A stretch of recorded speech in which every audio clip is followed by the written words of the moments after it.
Se cumplen 23 días de la catástrofe ambiental en la costa del Golfo de México por el derrame de combustible y mientras el gobierno no ha podido aclarar las causas, hay pescadores y comerciantes de Veracruz y Tabasco que están exigiendo que se atiendan de manera urgente todas las afectaciones.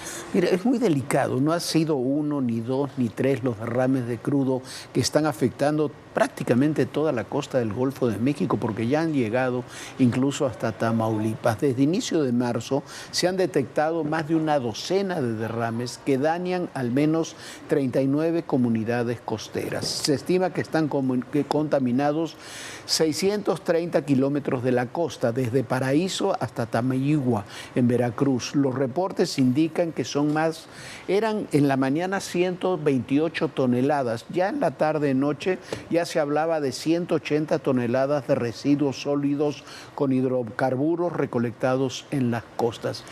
Es toda una catástrofe y el comunicado de hoy de la Comisión Intersecretarial no especifica de dónde vienen ese derrame, qué lo provocó y ni quién es el responsable. Fue el 2 de marzo cuando comenzaron los reportes de hidrocarburo derramado en los municipios de Pajapan y Coatzacoalcos, Veracruz. La denuncia de pescadores provocó el cierre de varias playas. Desde entonces, el derrame se comenzó a extender en el Golfo de México y pese a que lleva casi un mes sin control, el gobierno federal se lava las manos ante el desastre ecológico. El 12 de marzo, a 10 días de la emergencia, la gobernadora Rocío Nale reconoció el derrame. Dijo que comenzó en Tabasco por un buque petrolero que no es de Pemex, pero hasta la fecha no se ha dado a conocer el nombre del supuesto barco privado o de la compañía que, según la versión oficial, fue responsable del derrame. Para el 18 de marzo, ya había grandes manchas de petróleo en las costas norte de Veracruz, desde Tamiagua, Tuxpan y Cazones. A pesar de la evidencia, Rocío Nale minimizó el problema.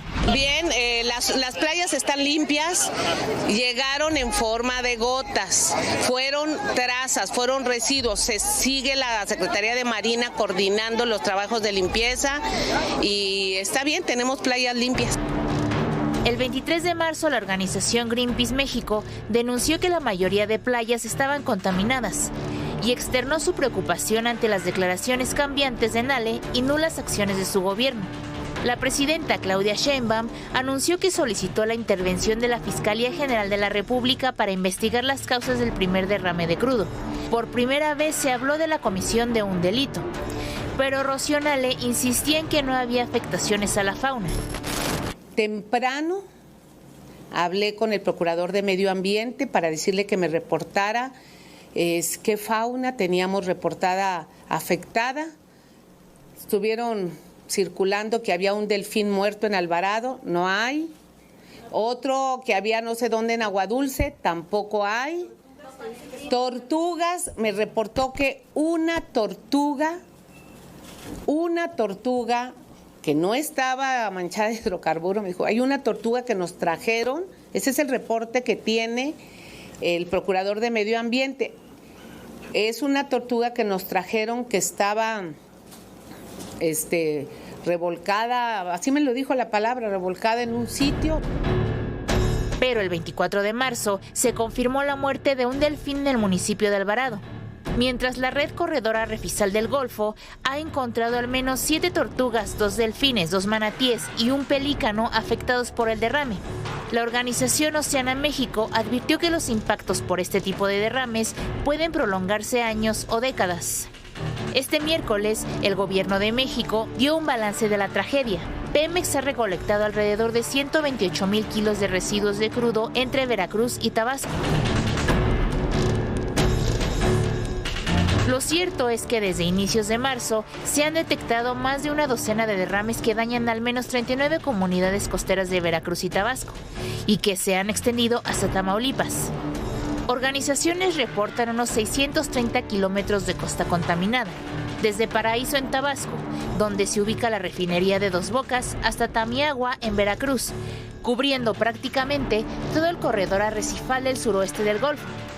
También denuncian que el derrame afecta a 17 arrecifes de coral del suroeste del Golfo, un ecosistema clave para biodiversidad y pesca.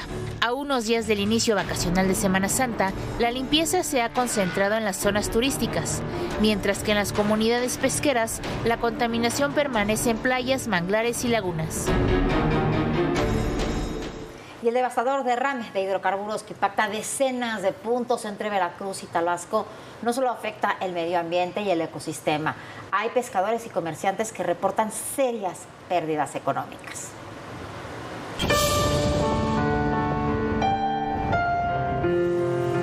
Es Pailebot, Tabasco, y hoy están encarando la peor tragedia ambiental y pérdida económica en su historia. Y ahorita en plena cuaresma nos viene a pasar esto y nadie se hace responsable. Aquí nos perjudica bastante.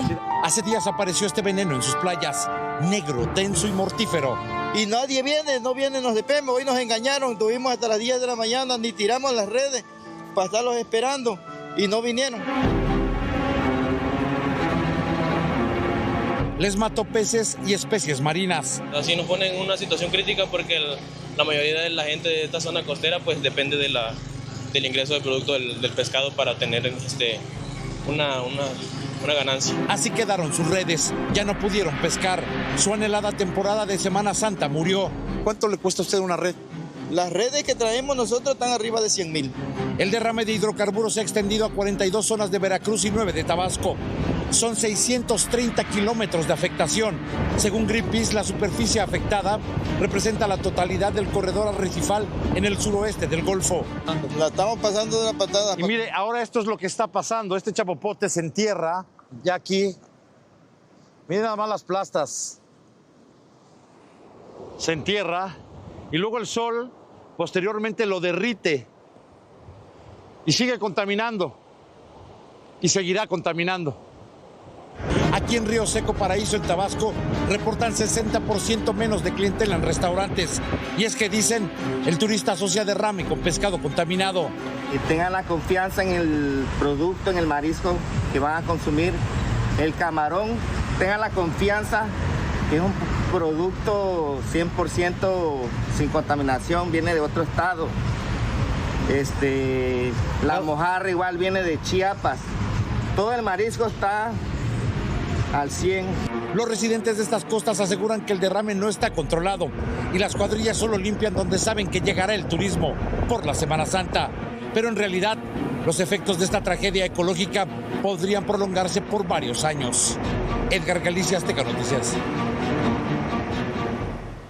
Esto comenzó hace un mes, por lo menos estos derrames comenzaron hace un mes.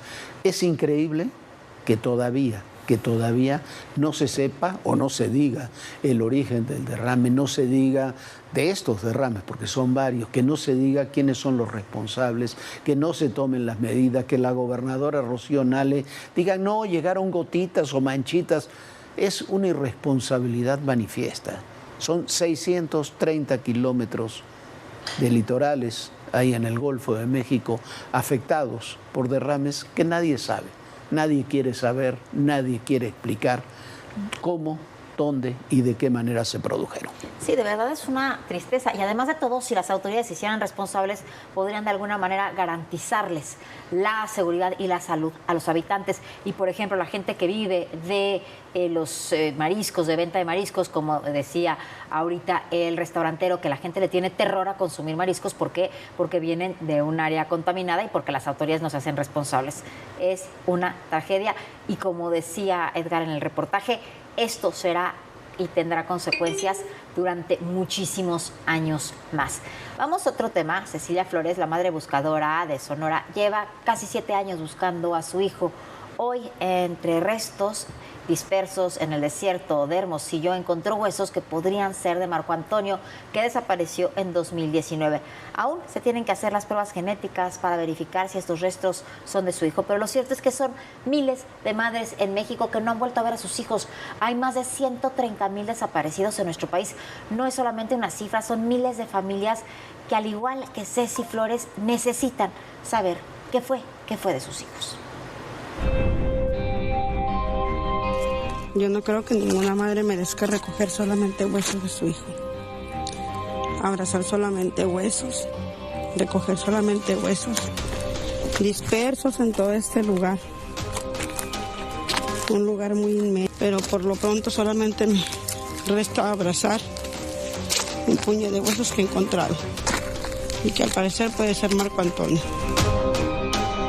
Son palabras de Cecilia Flores, madre buscadora de Sonora, quien después de casi 7 años de búsqueda localizó restos que podrían pertenecer a su hijo, Marco Antonio Sauceda Rocha, desaparecido el 4 de mayo de 2019 en Bahía Quino, Sonora.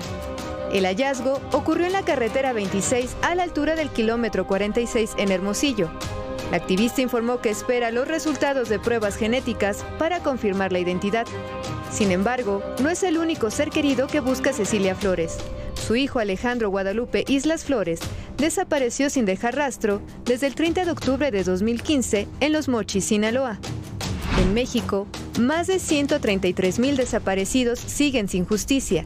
Familias acusan al gobierno de ignorar una profunda crisis sin resolver. Y desgraciadamente las autoridades que deben de buscarlos o hacer algo para que ya no exista esta pandemia, porque es una pandemia de desaparecidos, pues no hacen nada, nada más se quedan de brazos cruzados. Yo me he cansado de pedir un análisis de riesgo aquí justamente en el CAI, pero pues nos hemos dado cuenta que no les importa nuestra seguridad. En la Ciudad de México no tenemos ningún sistema de seguridad para familias buscadores o para buscadoras o para activistas. Padres y madres de familia también se han convertido en víctimas, ya que al salir a la búsqueda de sus familiares se vuelven objetivos de la violencia y la inseguridad. Del 2010 a la fecha, 2026, tenemos registrados 43 casos de agresiones letales contra personas buscadoras. De esas agresiones hablamos que 35 son asesinatos y 8 desapariciones. Situación que queda en silencio al no tener registro de desaparecidos. Las familias van y denuncian y la consecuencia es que empiezan a recibir amenazas. Pues la preocupación es que esta sea una manera de intentar llevar los números a la baja. Un reporte del Instituto Nacional Electoral revela que en los casos de desaparecidos existe un incremento de más de 24,000 personas en México en los últimos 18 meses. A esto se suma el hallazgo de fosas clandestinas. Pues con un poco de temor, pero pues hay que seguir. Pues no, yo voy y vengo a mi trabajo y no salgo aquí, entonces no pasa nada. Si no salgo, pues no creo que esté en peligro. Aquí regularmente está muy tranquilo y pues no olía a nada, no se percibía nada. Y pues ahorita con nervios. La crisis de desapariciones en México golpea no solo a las familias buscadoras, sino también a las comunidades que se encuentran en medio de cementerios clandestinos. No es exagerar, esta es la mayor crisis humanitaria que tiene nuestro país. Más de 120,000 personas desaparecidas, son 120,000 familias que han perdido a su esposo, a su pareja, a sus hijos.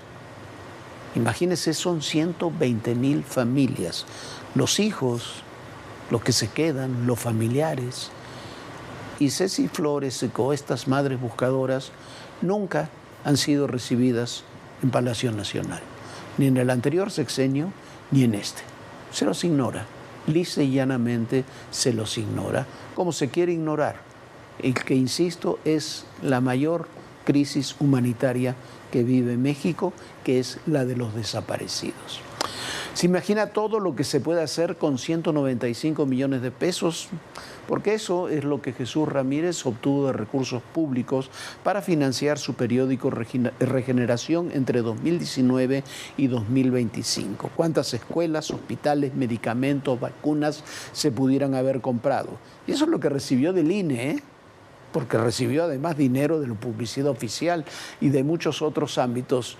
Para el ex vocero de López Obrador, Jesús Ramírez, lo único que importa es la promoción de su periódico, de su persona y de su partido. Hoy trataron de desmentir desde Morena la información que publicó el mismo día de hoy el periódico El Universal y fueron por lana y salieron trasquilados. Evidentemente tenía toda la documentación El Universal de estos malos manejos que realizó Jesús Ramírez con su periódico, denunciados por el INE y aceptados por el SAT.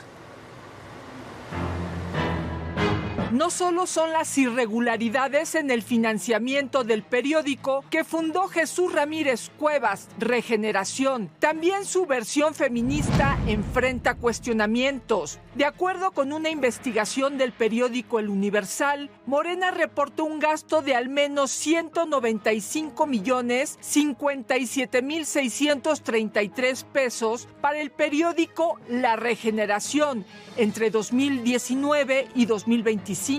El partido aseguró haber erogado recursos para 47 ediciones, cuando realmente solo publicaron 34. El diario también señala que el Instituto Nacional Electoral detectó múltiples anomalías relacionadas con el gasto del periódico, como subvaluación en el costo de ejemplares, avisos tardíos para que la autoridad electoral pudiera verificar el tiraje y contenido no vinculado al objetivo del presupuesto asignado. El periódico nació en 2019 como una versión de Regeneración dirigido a la militancia femenina. Su tiraje siempre ha sido irregular. Desde su creación, el periódico se financia a través del presupuesto etiquetado por el INE para la capacitación, promoción y desarrollo del liderazgo político de las mujeres. Pero su manejo financiero ha sido cuestionado incluso por el propio INE, tanto como su hermano de rotativa, Regeneración, ambas publicaciones controladas por Jesús Ramírez Cuevas. No hay que olvidar que en 2020 el SAT aseguró que la empresa Benefac, contratada para imprimir Regeneración, era fantasma. Las acusaciones, las pruebas, los testimonios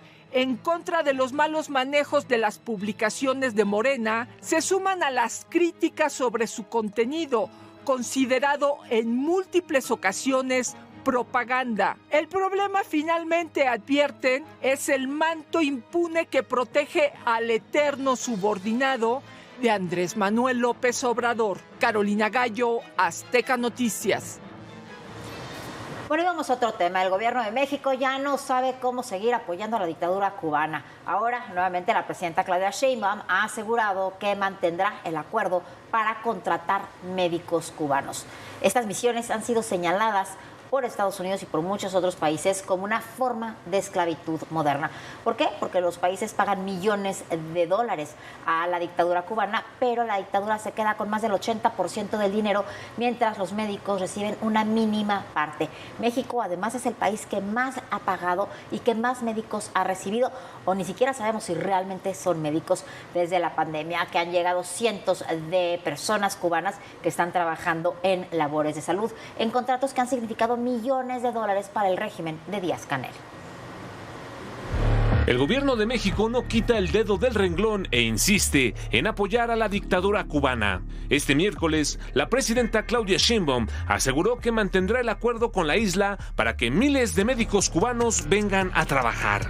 En el marco de la presión internacional y críticas desde Estados Unidos, el gobierno federal asegura que es un buen acuerdo que nos ayuda mucho y descartó que México ceda a presiones diplomáticas para cancelar el programa. ¿Y cómo no va a ser un gran negocio para Cuba si se han erogado montos millonarios por la contratación de médicos, alcanzando cifras superiores a los 2,000 millones de pesos según reportes de 2025? Un promedio de inversiones de 100,000 pesos mensuales por cada uno de los más de 3,000 especialistas cubanos desplegados. Dinero que, por cierto, los médicos solo reciben una mínima parte. El secretario de Estado, Marco Rubio, ha insistido en calificar las brigadas médicas cubanas como un esquema de trabajo forzado que también podría servir como mecanismo de recopilación de inteligencia en los países donde operan. It's not that they're Cuban doctors. It's that the regime does not pay these doctors, takes away their passports, and basically it is, in many ways, forced labor. And that we cannot be in support of. Es por eso que Washington reforzó su postura mediante restricciones de visa a funcionarios cubanos vinculados al programa, al considerar que estas misiones representan una fuente clave de ingreso para el gobierno de la isla. Las brigadas médicas internacionales constituyen una de las principales fuentes de recursos para Cuba. De acuerdo con datos oficiales, el país mantiene más de 24,000 profesionales de la salud en 56 países, especialmente en América Latina y África. La Oficina Nacional de Estadística e Información de Cuba estima que las exportaciones de servicios profesionales representaron más del 40% de los ingresos externos entre 2018 y 2020. Ante las presiones que amenazan con cortar el dinero que países amigos envían a la isla, el canciller cubano Bruno Rodríguez acusó a Estados Unidos de ejercer chantaje para suspender el modelo de cooperación, lo que en realidad es un modelo de negocio. Organizaciones como Prisoners Defenders han denunciado que el gobierno cubano retiene hasta el 85% del salario pagado por los países receptores, además de limitar la libertad de los trabajadores. El Departamento de Estado señala que los médicos que abandonan el programa son considerados desertores, lo que implica sanciones como la prohibición de regresar a Cuba durante 8 años. Tan solo en 2021, cerca de 40,000 trabajadores fueron afectados por estas medidas.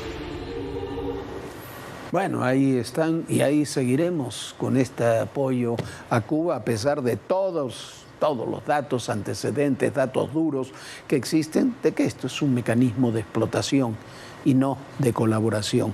Y bueno, mire usted, activistas, influencers, políticos de 30 países llegaron a Cuba precisamente en un convoy llamado Nuestra América, un grupo con el que la dictadura cubana quiere seguir tratando de engañar sobre su realidad.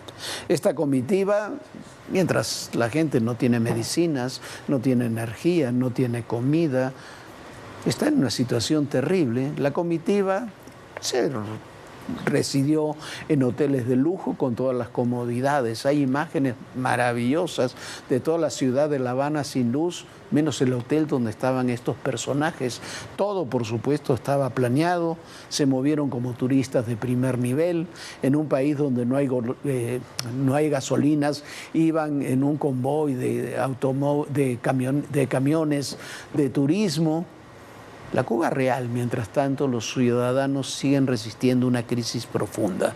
Más que una visita humanitaria, lo que se vio fue un montaje, o algunos lo describieron simplemente como una burla a la gente que sufre todos los días terribles condiciones para sobrevivir en Cuba. 4 días después de lo previsto, la embarcación Maguro arribó a la terminal de cruceros de La Habana, ondeando 3 banderas. La palestina, la cubana y una blanca. Es la flotilla del convoy Nuestra América, una delegación de europeos que se dicen de izquierda. Llegaron con ayuda humanitaria para una isla que, según ellos, está asfixiada por lo que llaman un bloqueo genocida de Estados Unidos. La tripulación estuvo compuesta por unos 40 activistas, influencers, políticos y miembros de movimientos sociales de más de 30 países. Si su partida generó críticas, su llegada las agudizó. El sector opositor cubano catalogó a este contingente como turismo ideológico que politiza la ayuda recibida. En el país donde el régimen cubano tiene prohibido a los nacionales abordar una embarcación con motor y circunvalar sus propias costas, estos oportunistas que dicen ser solidarios llegaron por mar. El mismo mar que es barrote y cementerio para nosotros, señaló la periodista Joanny Sánchez, directora de 14 y medio. Este convoy es parte de una maniobra política vinculada sobre todo con la élite cubana, dejando a un lado la ciudadanía. En la isla temen que esta ayuda acabe vendiéndose en tiendas dolarizadas, como ocurrió con lo enviado por México. El fin de semana el grupo de rap irlandés Niqab actuó gratuitamente para un centenar de personas. No importa que en Cuba los hospitales estén sin electricidad, al menos sí hay para un concierto de una banda de rap. El español Pablo Iglesias, cofundador del partido Podemos, también viajó al país que lleva más de 7 décadas sumido en la dictadura. Eso sí, se hospedó en un hotel de lujo, el Gran Hotel Bristol Habana Vieja Meliá, ubicado frente al Capitolio Nacional y que posee 5 estrellas. Lo mismo hizo el streamer político estadounidense Hassan Piker. Tras las críticas, dijo que no tuvo otra opción para hospedarse, pues el gobierno de su país les prohíbe a los estadounidenses alojarse donde quieran. Y estoy aquí en La Habana caminando cerca de los hoteles de lujo donde están hospedados algunos de los integrantes del convoy Nuestra América. Quería encontrármelos para mostrarles la Cuba profunda. Los llevaría en primer lugar a la casa de unos familiares de presos políticos para que escuchen de primera mano sobre las mordazas, sobre la represión, sobre el calvario de tener que alimentar a sus familias dentro de las cárceles, el dolor de la separación, la crueldad y la injusticia. En un territorio donde hay apagones de 20 horas o más, varios activistas retransmitieron contenido desde instalaciones con electricidad, aire acondicionado e internet estables. Y entonces tenemos una situación dura, pero aquí estamos y seguimos resistiendo. Es la distancia entre la narrativa romántica de algunos sectores extranjeros y la dura realidad cotidiana en la isla. Hoy, sin embargo, el victimismo se apoderó de algunos integrantes del convoy de Nuestra América, quienes dicen que sufrieron una campaña de hostigamiento e intimidación por parte de las autoridades de Estados Unidos y Panamá tras su regreso de Cuba. Azteca Noticias. Pues así están las cosas en Cuba. Nosotros ya nos vamos, lo esperamos mañana en punto de las 11 de la noche. Sueñe bonito, descanse. Bonita noche. Muy buenas noches, Viviana, muy buenas noches a todos ustedes. Y recuerden, el poder y en la política todo, pero absolutamente todo es personal. Gracias.